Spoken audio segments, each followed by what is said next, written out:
அஸ்ஸலாமு அலைக்கும். இப்போதான் நம்ம இஷா குட்டி பிறந்த மாதிரி இருந்துச்சு. அதுக்குள்ளேயும் ப்ளே ஸ்கூல் போகிற அளவுக்கு வளர்ந்துடுச்சு. நம்மளும் கொஞ்ச நாள் டென்ஷனாகவே போயிட்டுருக்கா. சரி ரிலாக்ஸ் பண்ணலாம், நானும் வரேன்னு சொல்லி நானும் இஷா கூட சேர்ந்து போயிட்டேன். போகும்போது நல்ல பாயெல்லாம் சொல்லி தான் வந்தாங்க மேடம். ஆனால் பக்கத்தில் போனோன்னே தான் பாருங்கள் எப்படி வரமாட்டேன்னு அழுகுற மாதிரி இருந்துச்சு. ஒரு வழியாக சமாதானப்படுத்தி உள்ளே போய் உட்கார வச்சாச்சு.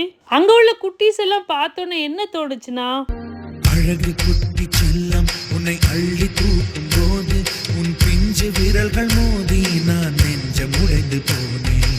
ஆளை கடத்தி போகும் உன் கண்ண குழியின் சிரிப்பில் விரும்பி மாட்டிக்கொண்டேன். நான் திரும்பி போக மாட்டேன். கொஞ்ச நேரம் விளையாடி முடிச்சோன்னே ராகி கொலக்கட்டை கொடுக்காங்க. அதுக்கப்புறம் உட்கார வச்சு முட்டை, அதுக்கப்புறம் பொட்டேட்டோ ரைஸ், இந்த மாதிரி ஹெல்த்தியான பசங்களுக்கு கொடுக்காங்க. பசங்களை அழகாக உட்கார வச்சு விளையாட வச்சு அவங்களுக்கு சாப்பாடு கொடுத்து அவங்கள சிரிக்க வச்சு ரைம் சொல்லி கொடுத்து இவ்வளோ பொறுமையாக கொண்டு போகிற இதை கிரெடிட் எல்லாமே அந்த டீச்சருக்கு தான் போகும். அங்கே போனோன்னு தான் தெரிஞ்சு எந்த கவலையும் இல்லாமல் சின்ன பிள்ளையாவே இருந்திருக்கலாம்னு சொல்லி என்ன மாதிரி யாருக்கெல்லாம் தோணுச்சுன்னு கண்டிப்பாக கமெண்ட்டில் சொல்லுங்கள். வீடியோ பிடிச்சிருந்தா லைக் பண்ணுங்கள். அஸ்ஸலாமு அலைக்கும்.